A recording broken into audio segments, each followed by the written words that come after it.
Hello and welcome to Courageous Conversations. We're here to talk honestly about race, faith, and what it really means to love our neighbor at all costs. Each and every episode, we are going to sit down with friends and leaders from across Kansas City to share stories. We're going to ask hard questions and we'll laugh a little bit along the way. To unite people, unite neighborhoods, and eventually unite KC. Let's jump into today's conversation.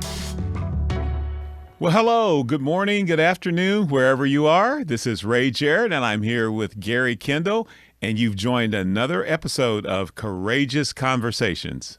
Yeah, welcome. We're so glad you're coming in. And as you're coming in, I want to encourage you to take a moment to like, subscribe, and share. You can find this conversation on Spotify, Apple Play, Google Play. You can find it on our Unite KC website. And we encourage you to join the conversation. And make sure you tell all your friends, too. I think they're going to find that this is just so helpful. And it may spur conversations amongst your own inner network. Yeah, what we're hoping is that we can kind of take the cover off of conversations that maybe only happen inside of a family where the members are sure that they're safe. Mm-hmm. But we're encouraging you to venture outside of that safety zone to the next level and start talking to friends and do it in ways that are both encouraging and uplifting and educational. So we're going to try to demonstrate that today, and then we encourage you to join in. Yeah, as a matter of fact, Gary, today's conversation that we're going to have, I think is foundational, and it will actually, you'll really get it as we start to talk about how to make sure you have the firm foundation as you're having these conversations. Right. This one could be a little painful in the beginning. Here's how I brought it up to Ray. My wife came to me one day, and it's common in marriages to have conversations that are sometimes a little bit on the edge. Mm-hmm. And there's usually a reason that they come up. You're discussing it from different points of view. It's very easy for people to take what you say in a different way than what you mean. And then to become offended by that. And so my wife proposed, what if we both determined we are going to be unoffendable? Unoffendable. Now, I would imagine as soon as you made that declaration, they got to be some pretty challenging conversations. Yeah, I felt offended right away.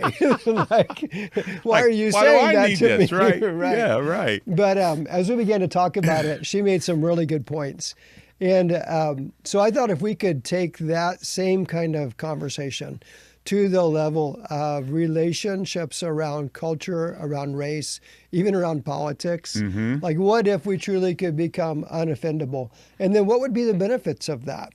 I can think of some right away, but I think it'd be great to dive into that subject today if you're willing. Oh, yeah. So, Gary, let's just take our relationship. Okay. How is it possible that there's no way that I could ever become offended with anything you say? Well, I mean, what's the key to that? I think there's multiple keys. Can I start with how we do it wrong? Okay, yes. Is that all right? Yeah, because, not necessarily you and me. All right. Although we probably have. But it seems like in our culture today that something will happen that is tough to deal with. And our first response in the culture seems to be if you're on the freeway, someone's honking the horn or giving you the finger that isn't like, we're number one. And or on social media, someone disagrees about something, and before you know it, they've gone nuclear. Right. Or we both have friends who we have talked to about different things we talk about on this conversation, who have disagreed with us, either politically or about the culture or even black and white relationships. And sometimes it becomes strained. And so here's what I think happens in those situations. There's something that kind of violates a sense of who we are or what we're about or maybe our values. And instead of letting that just be what it is, we go to the next level about there's something wrong with you. Right. So then I have to be right. So then I want to not only tell you what I think, but if you don't agree with me, then I cancel you. And that our culture is good at canceling. And that whole process causes several different kinds of problems, kind of a chain reaction.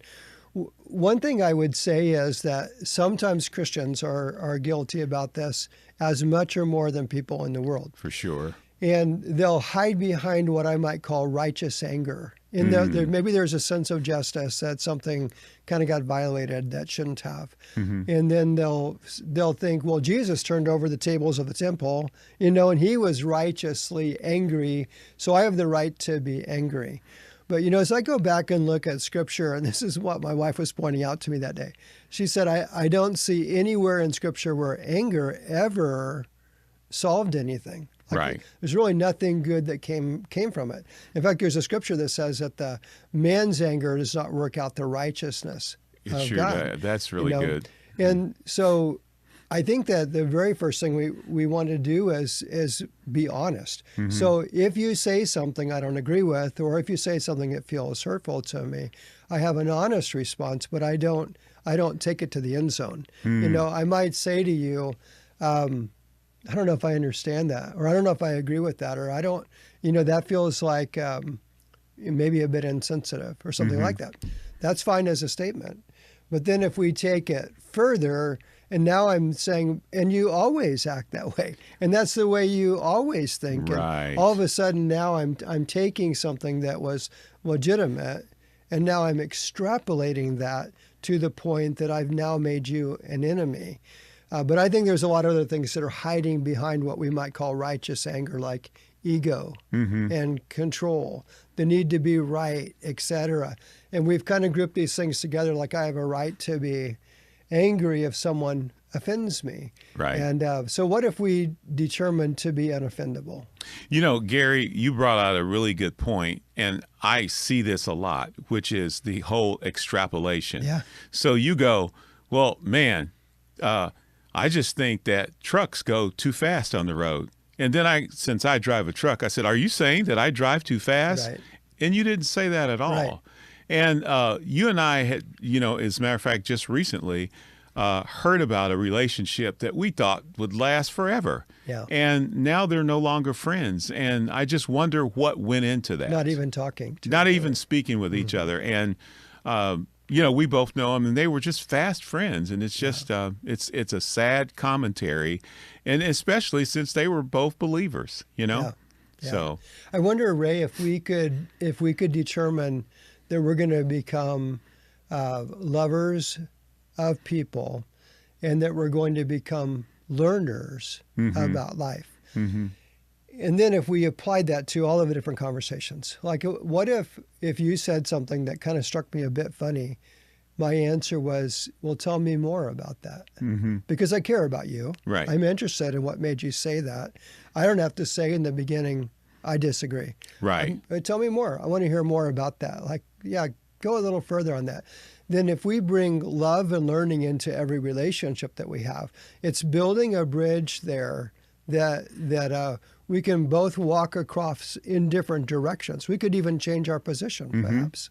That is so good. And it reminds me of an old adage. And sometimes there are anecdotes that are so good, they're repeatable, but people don't really remember it. Because remember the one that said, seek first to understand and then later to be understood? Right. Yeah. And so I feel like that is a key component to what you just mentioned about how we could start to build these bridges, because we're not trying to get people with this tool. We're not trying to get people to be the same, but society and the social sciences show that once we start to build a bridge, one that I may not ever agree with you, and you may not ever agree with me, but when we find a way to still keep the relationship going and understand one another, that's even a stronger bond that we've formed. I think maybe you should talk about the meeting we just had this last week, the pastor-partner meeting, when we ask a group of people who are committing to go through a year of relationship with a person of a different race. They've done this, so now they're reflecting back on their year. I think it'd be great if you would tell the audience some of the things that they said they learned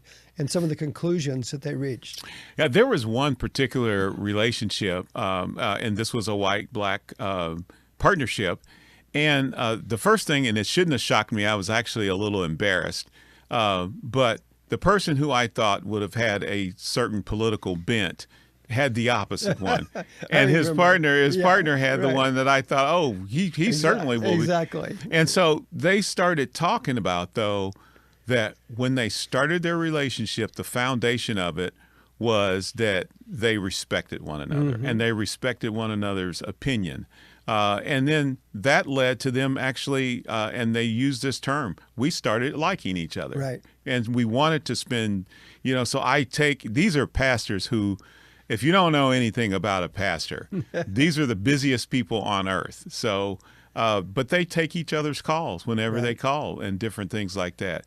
I think that respect can be summed up as this, is that in this, using this tool of becoming unoffendable, you have to say that no matter what, the relationship is the most important thing. And they said that. Yep. So we're not going to let anything separate us. Yeah. And once you do that, I mean, I'm sorry, Gary, but you and your wife kind of had a secret weapon. You're already married, so it's a little harder to just walk away unscathed. Right. So anyway, I like that they said we decided that we would seek after the truth, but not at the expense of our relationship. Right. Like the relationship was going to be their primary concern, but they were curious. They wanted to learn from each other if they could, and they were going to seek after the truth. And I thought those were good ideals for all of us. I attended a online forum. It was recently, it just happened, and Cornell, I forget his last name, but he's a Harvard professor. He was there with a really good friend of his.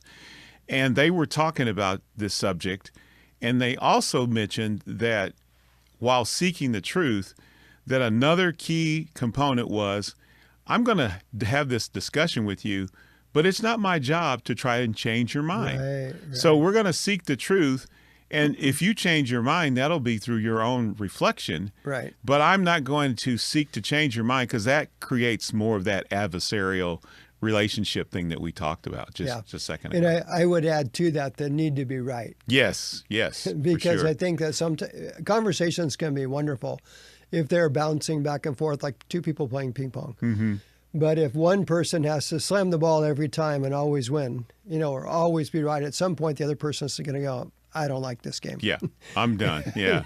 And I think we do that in conversations sometimes, instead of asking the question to learn and to grow, and then reflecting on it and go, you know what, I'm going to consider that.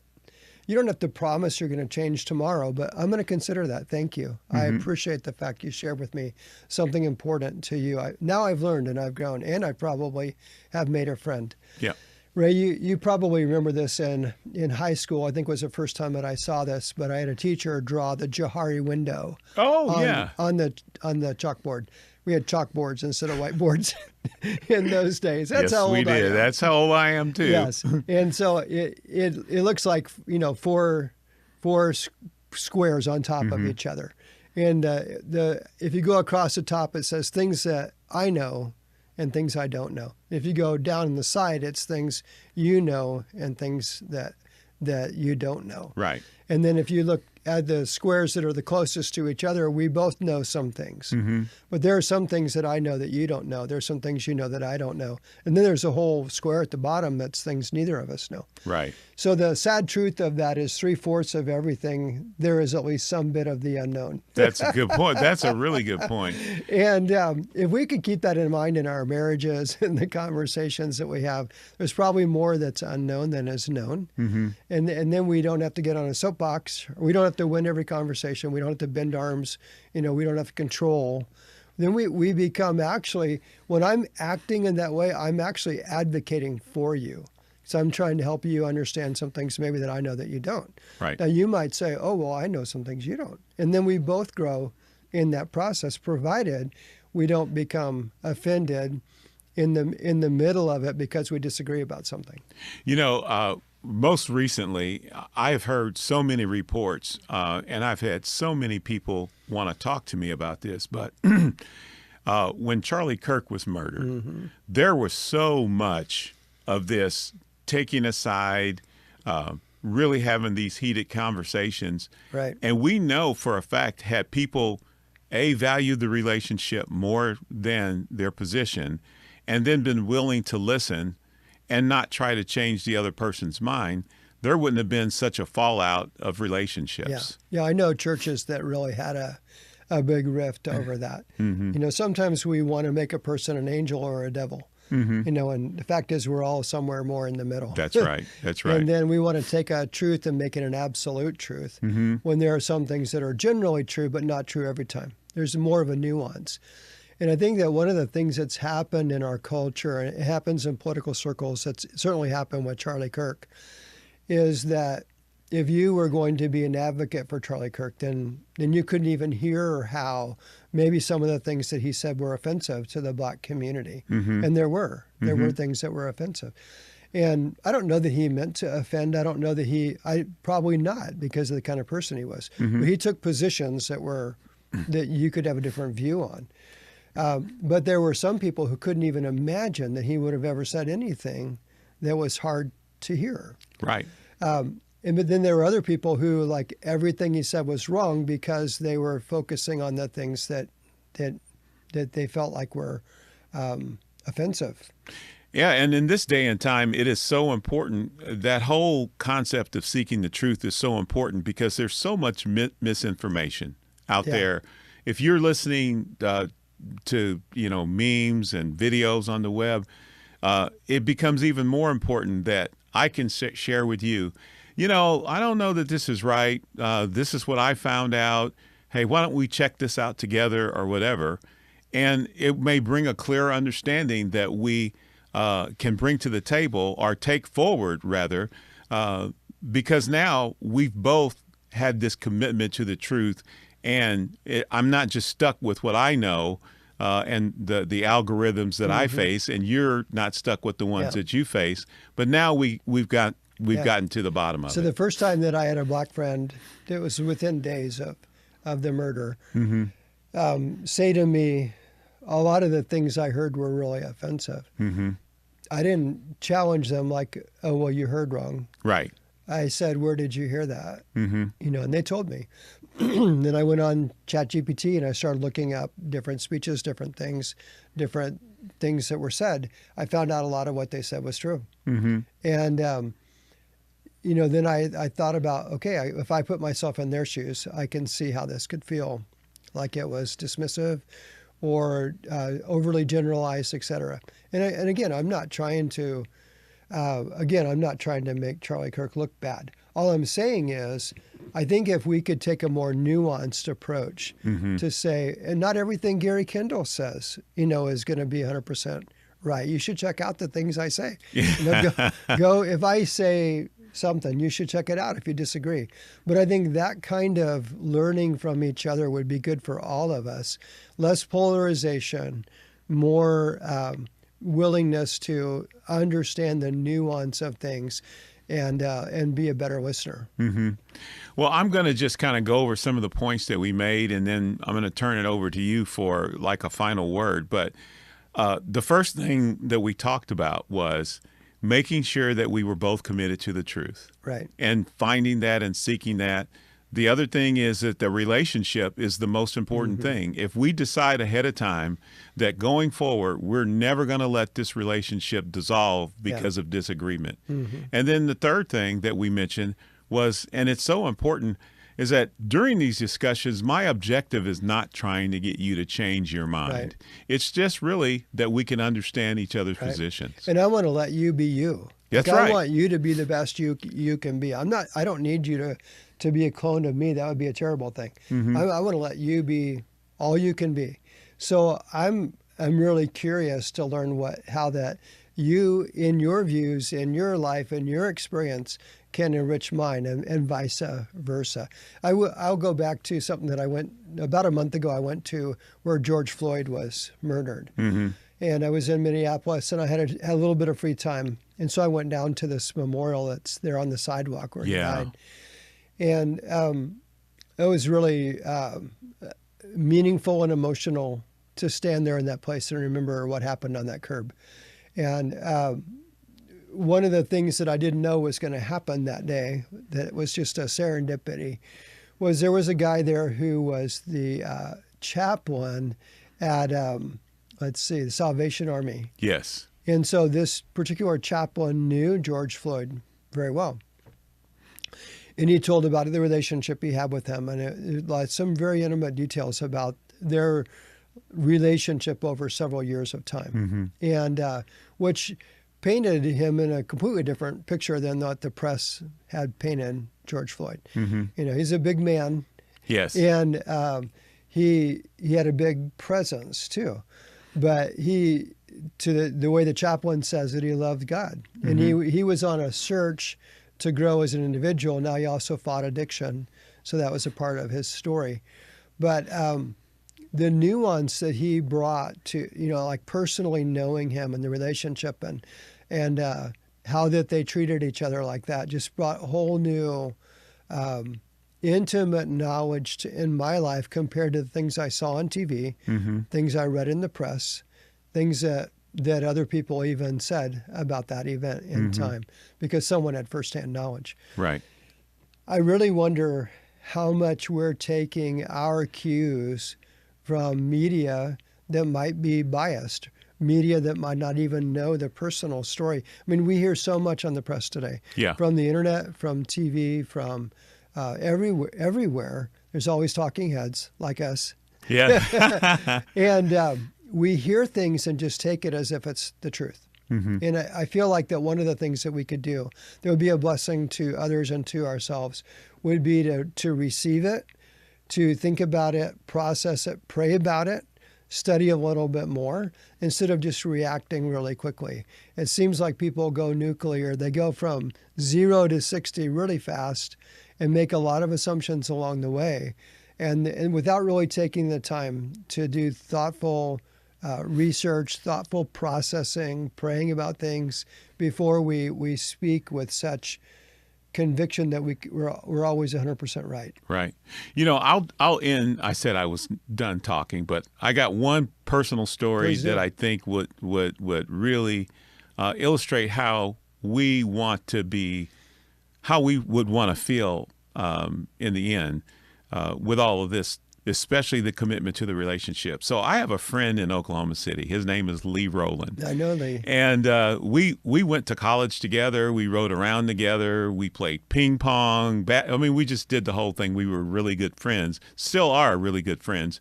But I remember, as I reflect back on, when I was 20, 21, that's when we knew each other.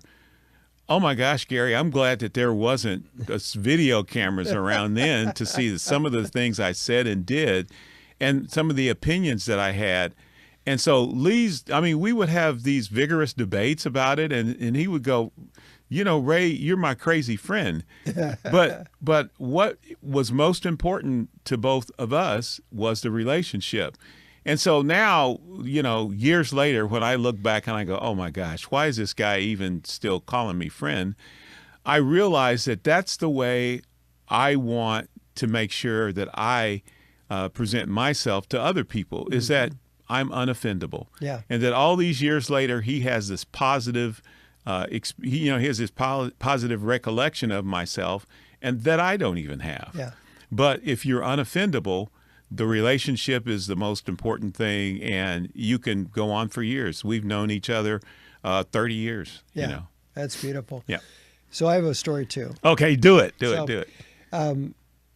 Because we work in city work, we're in a lot of meetings where people come from different parts of the city into a particular meeting where we're talking about a certain subject. And I'm not going to bring up the subject because it might not be fair to the people who don't know. But, so a certain group of people brought in some learning along this subject line, but it was clear as they began to present it to a mixed room of a lot of different, people from all over the city, that there was a group of people that were left out in the gathering of information and in also the gathering of the summary of what should be done.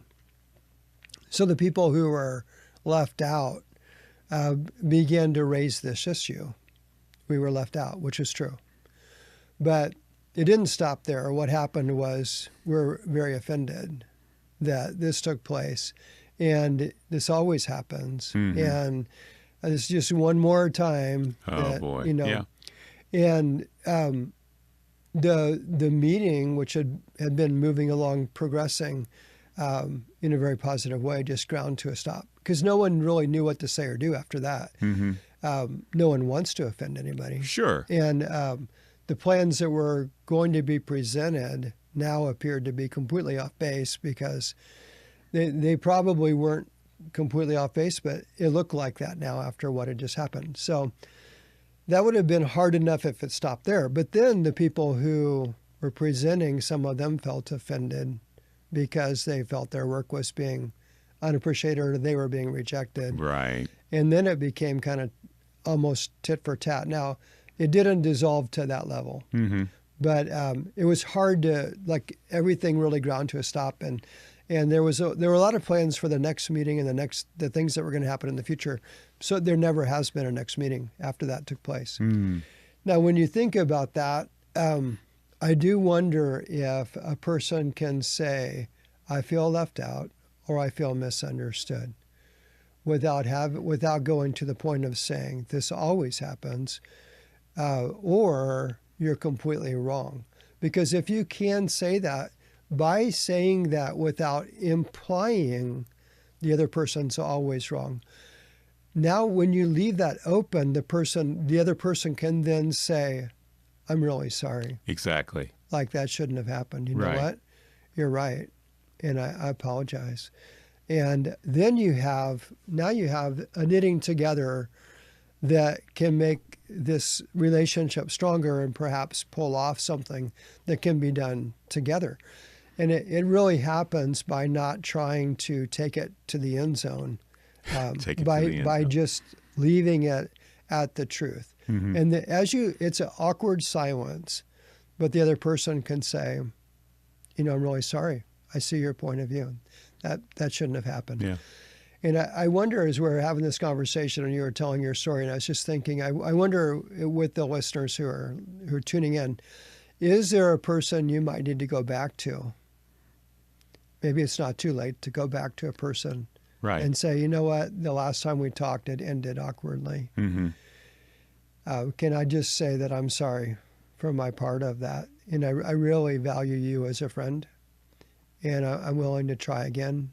I wonder if we could repair what we had because I thought it was really good, and I don't want to lose it. And it's humbling to say that. It's kind of risky. You're sort of putting yourself out there, if you will. But I wonder if there's relationships that could be redeemed. I know in my marriage, it was really good for us to stop and say, well, what are the things that we say that are offensive, or the ways we talk that are offensive? By determining to be unoffendable, we're basically saying we're committed to repair.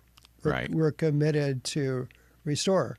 We're committed to try again until we can get to a better place. That's gold. And I would even say, maybe you haven't got to that point, but you may have a friend that you don't ever want to lose. And it might be a good idea for you to go and take that same first step that you and Belinda took, which is, hey, let's make this bulletproof, this relationship bulletproof. And so we're going to agree that nothing's going to separate us and that we're going to talk through these things. Because another thing that could really ruin stuff is that I'm just going to be silent and avoid you. So I am hoping that you guys really loved our conversation today, and that some of the things that we've talked about will help bring you to a point where you can talk about anything. Yeah. And so we even believe that a white nationalist and a Klan member could get together, use these tools, and still be in a relationship. History has proven that to be true. That's right. We know. So, Gary, why don't you take us out? Tell them where they can find us. Yeah. So if you're looking for the Courageous Conversations podcast from Unite KC, you can go on all the main platforms, use Spotify, Google Play, Apple. You can find it on our Unite KC website. We just hope that you'll like, share, subscribe so that others can join the conversation. Absolutely. And so we'll see you next time on Courageous Conversations. Yes, we will. Thanks for joining us for this episode of Courageous Conversations. We hope you heard something that encourages you to start these conversations in your own life. Because when we talk, listen, and learn together, we move closer to uniting people, uniting neighborhoods, and uniting KC. And don't forget, you can find more stories, events, and resources at unitekc.org. So until next time, go love your neighbors at all costs.